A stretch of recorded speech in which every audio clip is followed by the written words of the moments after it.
Meet Marcus. He's 28 years old, lives in Chicago, makes $58,000 a year working in logistics. By every normal measure, Marcus is doing okay. He pays his rent on time. He has a car. He goes out on weekends. He orders food delivery maybe 4 or 5 times a week. He's got a savings account, about $1,400 in it, sitting in a Chase account that's been there since he was 22. Marcus isn't struggling, but Marcus isn't building anything either, and Marcus has no idea. Now meet Jordan, same age, same city, makes $61,000, just $3,000 more than Marcus per year.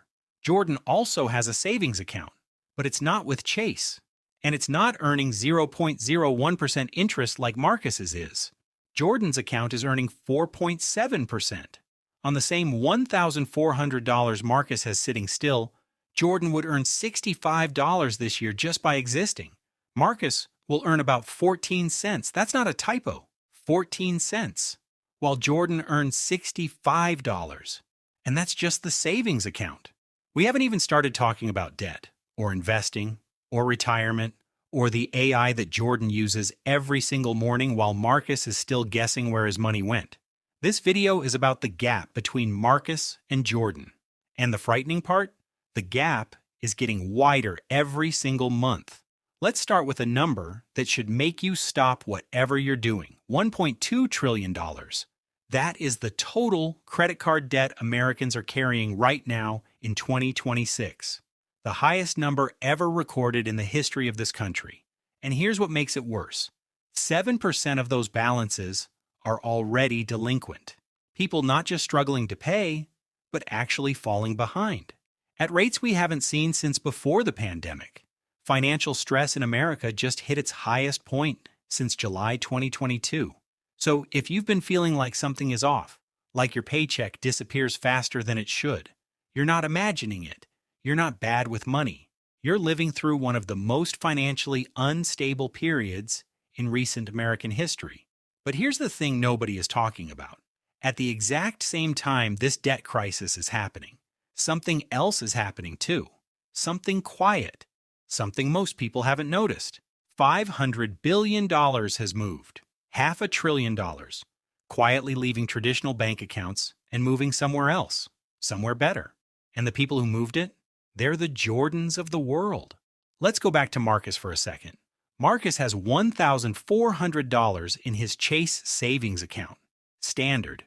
Normal. The kind of account 80% of Americans have.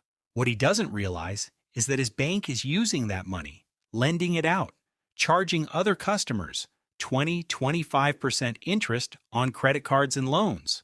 And in return, Marcus gets 0.01% back. His bank is making thousands of dollars off his $1,400. He gets 14 cents. That's not an accident. That's a business model. High-yield savings accounts broke that model. Banks like Ally, Marcus, SoFi, and Chime, online banks with lower overhead, started offering 4 to 5% annual percentage yields. Same FDIC insurance as your regular bank. Same safety, same access, just more money. If Marcus moved his $1,400 tomorrow, he'd earn $65 this year instead of 14 cents. If he built it up to $10,000, the size of a proper 3 to 6 month emergency fund, he'd earn $470 a year, automatically, without thinking about it. That $470 is a car payment. It's 2 months of groceries. It's a flight home for Christmas. $500 billion has already moved. The people who moved it know something Marcus doesn't. The question is, which side of that $500 billion are you on? But here's what's really eating Marcus alive, and he doesn't even know it. Marcus has 3 credit cards. The first one has a $2,300 balance at 27% interest. The second has a $900 balance at 19%. The third has a $4,800 balance at 22%. Every month Marcus pays the minimums on all 3. Feels responsible, feels like he's handling it. But minimum payments are a trap. At 27% interest, that $2,300 balance will cost Marcus over $600 in interest alone this year. The balance barely moves.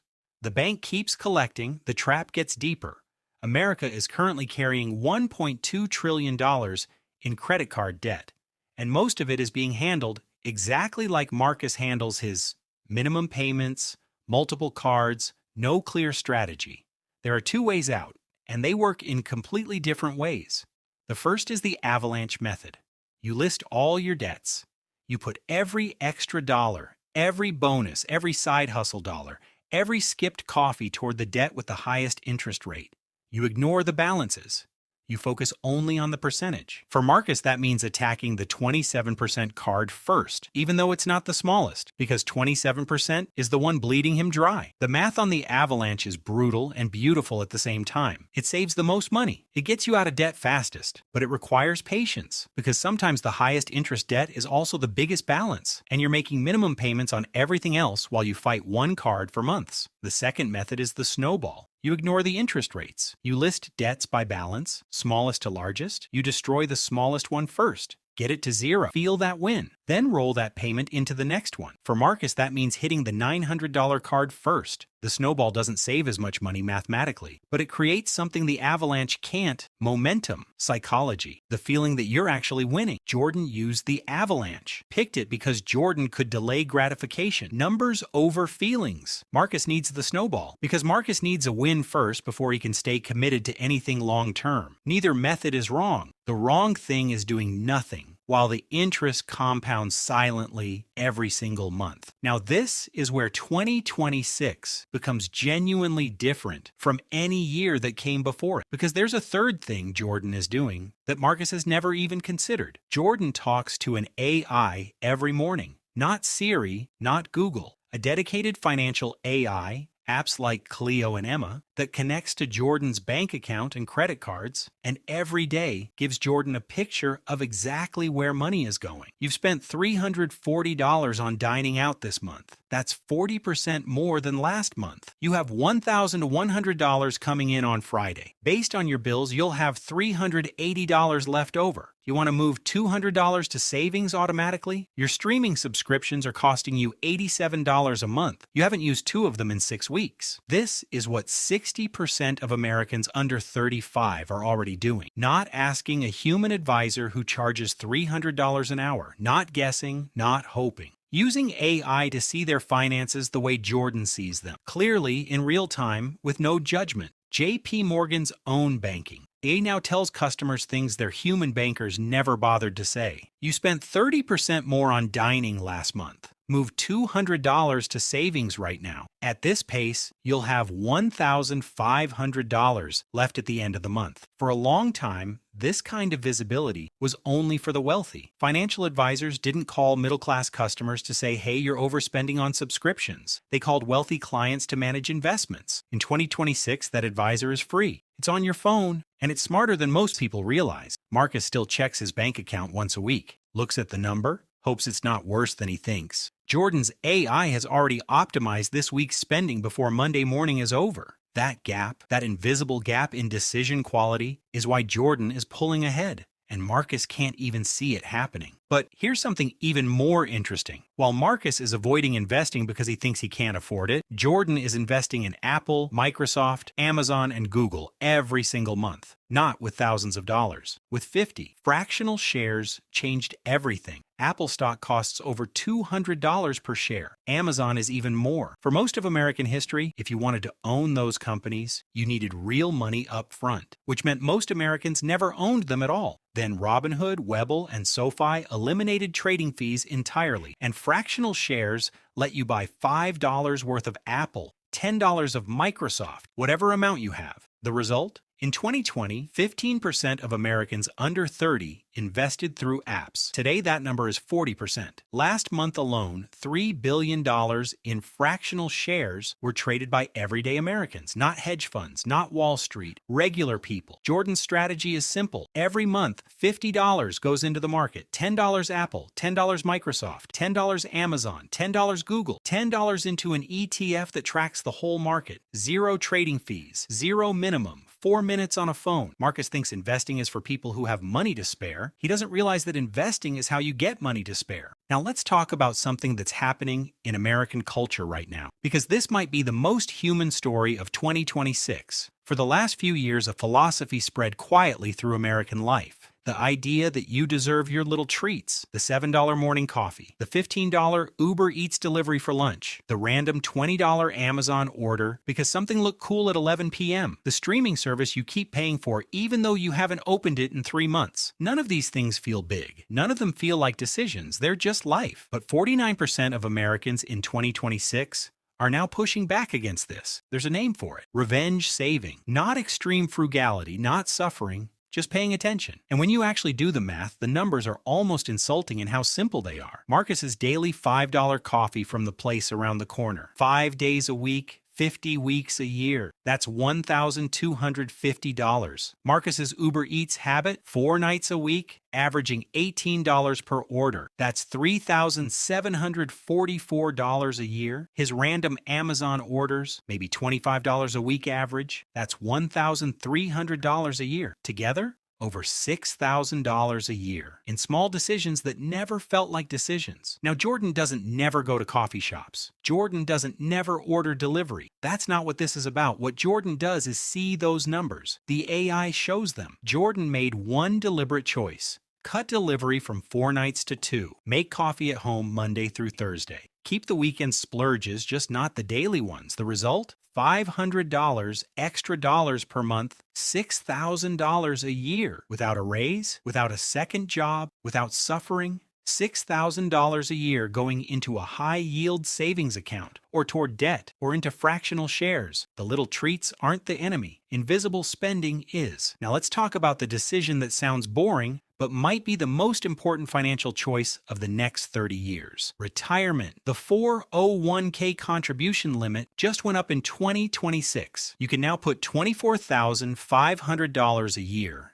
into your retirement account. If you're over 50, even more. But the real conversation, the one that will make you feel something, is Roth versus traditional. Marcus contributes to his 401k at work. He puts in 3% because that's what the company matches. He picked traditional because it was the default. He's never thought about it again. Jordan maxed out a Roth IRA last year and will do it again this year. Here's the difference, and it's massive. A traditional IRA gives you a tax break right now. You put money in pre-tax, it grows, and then when you retire, you pay taxes on everything you pull out. A Roth IRA is the opposite. You put in after-tax dollars, it grows. And when you retire, every single dollar, including every dollar of growth, comes out completely tax-free. Here's what that actually means in real numbers. Jordan put $7,500 into a Roth IRA at age 25, earns 8% average annual return over 30 years. At 55, that $7,500 has become $75,000. Every cent of it tax-free. Marcus puts the same $7,500 into a traditional IRA. Same return, same 30 years at 55. Marcus also has $75,000 in the account. But when Marcus goes to withdraw it, he pays taxes. At a 25% rate, Marcus walks away with about $56,000. Same money, same time, same market, $19,000 difference, just from choosing the right account at the beginning. And this is why in 2026, younger workers are overwhelmingly choosing Roth. Because when you're young, your tax rate is likely lower now than it will be later. You want to pay taxes now. Let the growth happen tax-free. Jordan understood this at 24. Marcus is 28 and has never heard this explained. Now zoom out, because everything we've been talking about, the savings revolution, the debt crisis, the AI financial tools, fractional shares, revenge saving, retirement accounts, these aren't separate trends. They're all happening at the same time, and they all point to the same thing. The financial system is being rebuilt, and it's happening fast. There's a number that should make you stop and think. $83 trillion.